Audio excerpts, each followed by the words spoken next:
Graça e paz, seja muito bem-vindo. Você está no Café com Palavras. Sou o pastor Igor Marçal. Do meu lado aqui está o pastor Zait. E nós estamos no nosso segundo episódio da nossa temporada sobre humanismo, a ferida teológica da igreja. E hoje, pastor Zait, nesse episódio, nós vamos começar a falar sobre a primeira onda do humanismo revestido de teologia na igreja pós-reforma. Então, a igreja pós-reforma está caminhando, dentro de uma primícia de voltar às escrituras, os 5 solas lá que foram apontados como palavra de ordem da reforma, porém, o inimigo conseguiu adentrar também com essa perspectiva de humanismo nesse ambiente aqui de teologia. E eu quero ir lá para o ano de 1890, 390 anos aí pós o período do Marco Zero da Reforma, onde nós vamos ver a primeira manifestação do humanismo agora como teologia, através daquilo que a gente chama de teologia da prosperidade, Então, eu vou dar aqui alguns aspectos históricos para o pastor Zait fazer suas primeiras considerações aí. Bom, alguns aspectos históricos aqui, nós vamos falar agora mais detalhadamente sobre a teologia da prosperidade, que nada mais é do que o humanismo revestido de teologia. Então, vamos lá. Bom, uma figura aí proeminente da teologia da prosperidade neste período foi E.W. Kenyon. É um educado na faculdade de oratória de Emerson nos anos de 1890, onde foi exposto ao movimento Novo Pensamento. Kenyon, mais tarde, se tornou amigo de líderes pentecostais famosos, e escreveu sobre revelação divina, sobre confissão positiva. Seus escritos influenciaram líderes do nascente movimento da prosperidade, dentre eles Kennedy Reagan e Oral Roberts. Essa doutrina ela começou a ganhar forma durante as décadas de 1950, 1940, através dos ensinamentos dos ministérios de libertação e dos evangelistas curadores pentecostais, combinando ensinamentos sobre prosperidade com o avivamento, cura pela fé.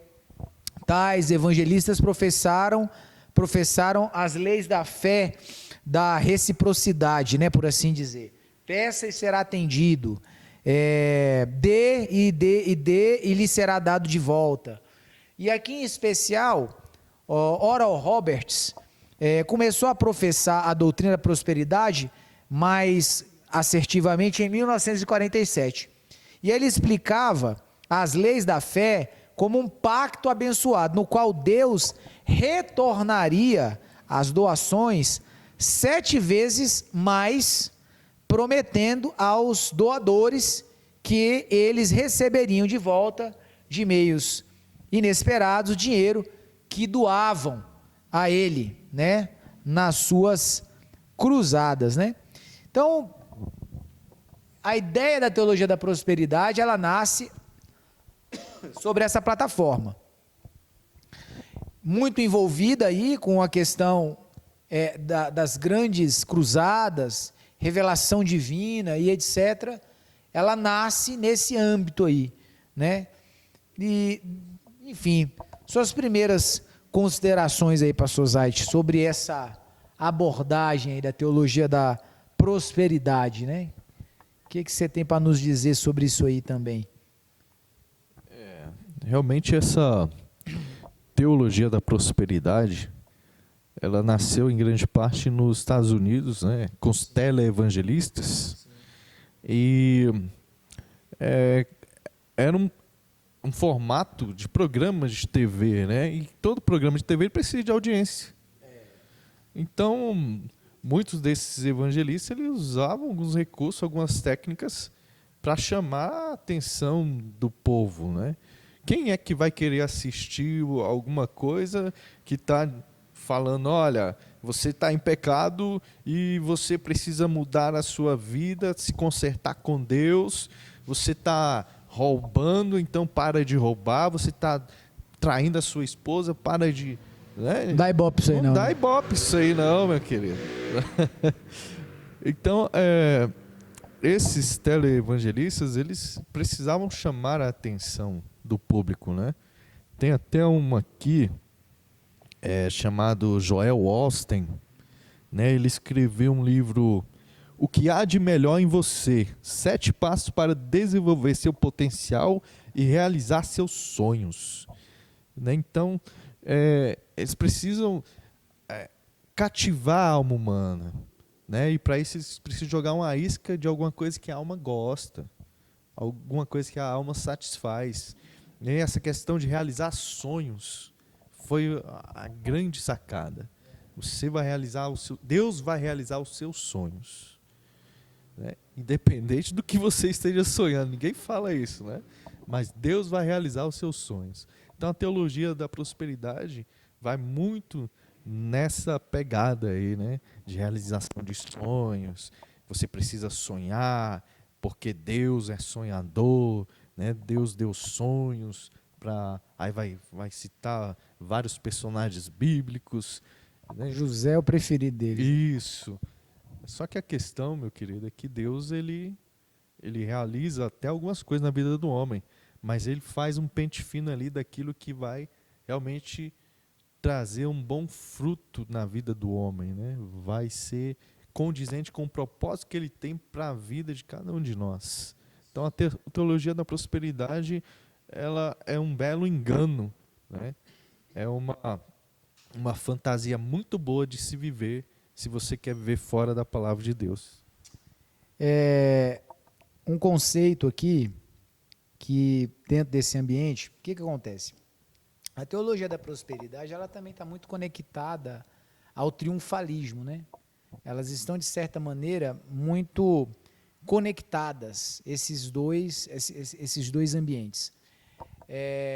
Elas, teologicamente, elas acabam se entrando num problema de interpretação bíblica, que é a mistura, ou melhor, a dificuldade em não entender e não compreender a diferença entre Israel e a igreja. A principal fundamentação para esse tipo de contexto que o pastor Fábio está colocando aqui, que é essa ideia dos sonhos, da conquista, de onde você colocar os seus pés vai ser te dado por herança, onde você colocar suas mãos você vai prosperar. Toda essa ideia ela é harmonizada, ela é fundamentada nessa mistura entre Israel e a igreja, de querer trazer a igreja para o mesmo ambiente de promessas que Israel está. Então Deus prometeu uma série de coisas para Israel, e essa linha teológica, ela traz o engano de misturar Israel com a igreja para fundamentar o que eles dizem. Na verdade, eles fizeram nada mais do que a mesma coisa que a Igreja Católica fez, né? Para a Igreja Católica poder justificar o purgatório, justificar a oração pelos mortos, justificar um monte de equívocos, eles foram lá nos livros apócrifos e introduziram aqueles livros no seu canon, porque de alguma maneira eles falavam sobre esses elementos. O que eles fizeram, mais ou menos algo assim.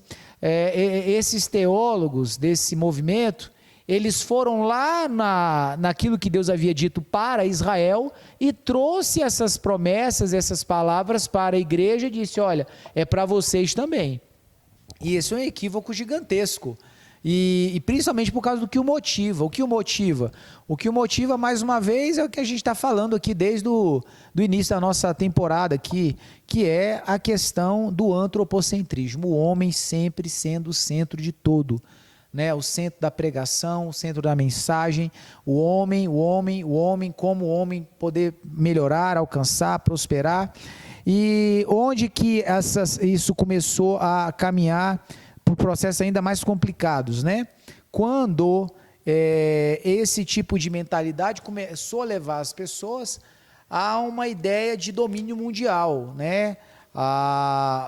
esse engano humanista dentro da teologia da prosperidade e do triunfalismo começou a levar o homem para um entendimento de dominação cristã da sociedade. Não, o homem, a igreja, né, vai dominar o mundo, vai conquistar o mundo, precisa estar envolvido em todos os ambientes da sociedade. Daí a confissão positiva muito forte nesse sentido, a teologia da libertação muito forte nesse sentido, trazendo essa ideia que todo o andamento, tá, profético do avanço da igreja, do avanço do reino de Deus, está intrinsecamente ligado ao quanto o homem vai ser, vai ser decisivo nesse processo. E assim, a figura de Deus, de Cristo, do Espírito Santo são meros agentes ilustrativos nessa história, subjetivos nessa história. Então tudo é relacionado ao quanto o homem pode, ao quanto o homem é capaz, ao quanto o homem avança, prospera e tudo mais. A doutrina enfatiza a importância do empoderamento pessoal, propondo que é da vontade de Deus ver seu povo feliz, né? A expiação, que é a reconciliação com Deus, é interpretada de forma a incluir o alívio das doenças, da pobreza, que são vistas, e aqui é uma coisa interessante, são vistas como maldições a serem quebradas pela fé. Então é como se fosse ser pobre é pecado. Se você está doente, enfermo, é pecado. Acredita-se atingir isso através da visualização e da confissão positiva, não é? Aquela repetição como mantra de alguma coisa que eu quero muito que aconteça, o que geralmente é professado em termos aí contratuais, né?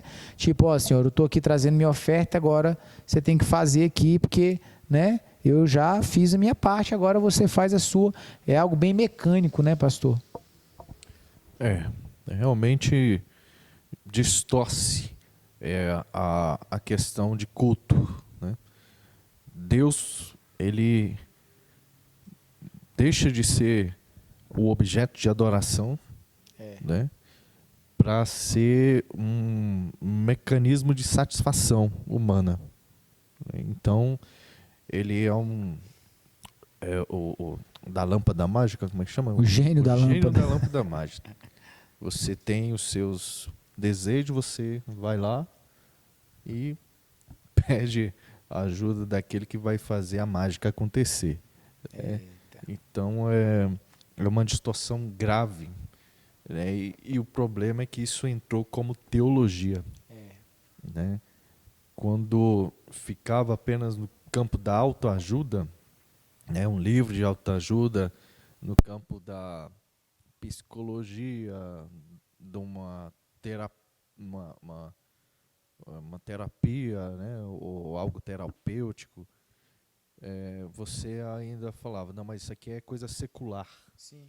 Mas quando entra para o campo da eclésia, dentro da igreja, e afeta todo o pensamento e a fé, como a motivação das pessoas crerem em Deus, aí traz um grande problema para nós cristãos. Sem dúvida, né? É terrível. Deus, ele se torna o meio, não mais o fim, né? É só o meio pelo qual vamos alcançar e conquistar A, B ou C, né? Situações. E não mais o fim. Ou seja, eu estou por conta dele, né? Ele é que me satisfaz. E nesse meio também, nessa proposta do triunfalismo, da prosperidade, para que isso fosse alimentado, para que isso fosse sustentado, não é? A gente também vê aí o fenômeno da criação de semideuses, né? Esses difusor, como é que é? Difunde, né? Como é que fala? Difusores. Esses que difundem, né? Esse tipo de aspecto teológico se tornam semideuses, né? Pessoas de uma condição, de uma situação intocáveis, né? Cuidado, né? São pessoas que se tornam ali ídolos, né? Muitas vezes idolatrados, governando sobre as pessoas, governando sobre as situações ali que de alguma maneira administram, porque a ideia é ser aquele representante de Deus, né, quase que um super-homem, sem falhas, com uma vida luxuosa, muitas vezes, mostrando como se fosse um garoto propaganda do que essa teologia que ele defende pode proporcionar. O que as pessoas que muitas vezes estão ali sustentando essa máquina não percebem é que eles não estão enriquecendo e estão gozando de uma condição de riqueza como eles têm feito por conta de uma ação de Deus, mas é por conta da inocência dessas pessoas que financiam, que estão lá, né, dia após dia, entregando lá os seus bens, entregando tudo que tem, tudo que possuem, porque nada lá é de graça, tudo tem um valor, um preço, né? Tudo tem que ser pago. Então, você quer uma bênção, então você tem que pagar por ela, né? Você tem que levar o tijolo ungido, você tem que levar o óleo ungido, e tudo por um preço, tudo tem que pagar, porque é a maneira de você honrar a Deus. E aí, todo esse poder financeiro gera, evidentemente, um poder de influência muito grande, porque todos estão ali dependendo do sistema, do obreiro que está lá na porta, que depende do salário, né, ao pastor que está pregando, que depende também, todo mundo ali naquele ciclo vicioso, tendo que ser extremamente fiel àquele processo por causa do salário, e as pessoas que estão ali decidem acreditar que aquilo ali, de alguma maneira, tem a mão de Deus, Deus está agindo de alguma maneira em algo nesse sentido. Jesus é muito claro e fala, olha, vocês não podem servir a dois senhores, ou vocês vão agradar um e desagradar o outro. Então, ou vocês vão servir a Deus, ou vocês vão servir a Mamon, que é o Deus do dinheiro. Então, não tem. A teologia da prosperidade, ela enfatiza esse aspecto do humanismo dentro do homem, que é a cobiça, não é? A cobiça, o poder, o dinheiro, né? A alcançar aquilo que ele quer, custe o que custar, não importa se tem escrúpulo ou se não tem. Eu vou dar um exemplo aqui, que é algo bem, que representa bem o que eu estou falando. A gente, há muito tempo atrás, numa dessas denominações que caminham nessa proposta, em um culto, uma jovem estava pelo telefone, né, como o pastor Fábio falou, essa galera gosta muito de televisão, e aí ele estava na televisão, falando ao vivo, pelo telefone com uma jovem, ela falando que queria que ele o abençoasse, que ele a abençoasse, o seu trabalho, porque ela tinha ouvido lá a programação dele e dito, olha, toda a renda do meu trabalho essa semana eu vou dedicar a Deus, vou fazer oferta aí para a campanha que ele estava falando lá, que eu não lembro qual era. E aí o pastor prontamente, né, ficou, opa, vamos orar agora, vamos abençoar, vamos orar, e eu tenho certeza que você vai ser a melhor semana de trabalho sua. E na conversa ali, o pastor perguntou, qual é o trabalho que você desenvolve? E era uma garota de programa. E ela disse isso no ar. E o que o pastor fez? Absolutamente nada. Falou, não, então amém, vamos orar. Enfim, e é isso aí. Por quê? Porque não há nenhum compromisso com a santidade, não há nenhum compromisso com os princípios da palavra. O compromisso é com quem tem ali para oferecer dinheiro. É uma troca comercial espiritualizada, né? É uma idolatria ali ao Deus do dinheiro, não é? Eles falam em nome do Deus de Israel, mas o Deus dele é o dinheiro, né? Pastor Fábio, mais um comentário para a gente fechar esse bloco? A palavra de Deus diz, recomendando a todo aquele que é ministro de Deus, que cuida do rebanho de Deus, em 1 Pedro 5,2, ele diz, apacentai o rebanho de Deus que está entre vós, tendo cuidado dele, não por força, mas voluntariamente, nem por torpe ganância, mas de ânimo pronto, né? Então, muitos usam a palavra de Deus como fonte de lucro. O apóstolo Paulo disse isso também, né?